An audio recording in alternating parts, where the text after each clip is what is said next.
Poetry Metrics 4, Less Common Meter. Here is a section from The Bells by Edgar Allan Poe. Hear the sledges with the bells, silver bells. What a world of merriment their melody foretells. How they tinkle, tinkle, tinkle in the icy air of night. If you'd like to figure it out before going to the next slide, then pause here. Here is the same section of the poem with the emphasis marked. Again, the slash marks indicate stress points. The short straight line indicates the unstressed syllables. Hear the sledges with the bells, silver bells. What a world of merriment their melody foretells. How they tinkle, tinkle, tinkle in the icy air of night.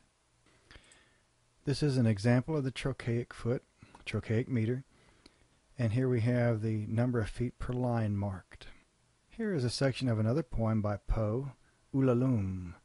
We'll be starting with line 4 here in the interest of keeping this simple and using something that's consistent. It was night in the lonesome October of my most immemorial year. It was hard by the dim lake of Auber, in the misty mid-region of Weir. It was down by the dank tarn of Auber, in the ghoul-haunted woodland of Weir. Again, if you'd like to figure it out by yourself before going to the next slide, then pause. Here is the section of the poem again, with emphasis marked. It was night in the lonesome October of my most immemorial year. It was hard by the dim lake of Auber, in the misty mid-region of Weir. It was down by the dank tarn of Auber, in the ghoul-haunted woodland of Weir. This slide shows the same section of the poem, but with the number of feet per line marked. Here is a section of another poem, The Charge of the Light Brigade by Tennyson.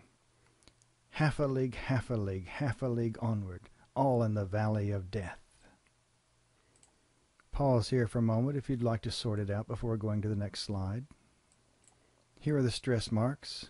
Half a league, half a league, half a league onward, all in the valley of death. This is an example of dactylic meter. As we see here, we have 2 complete dactylic feet in the first line. The second and third lines have some variations. If you did not start with Poetry Metrics 1, then you may wish to view that video for more on metrics.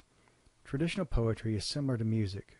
A poem written in anapestic or dactylic meter will sound much like a waltz or other music written in 3/4 time, since each foot has 3 syllables.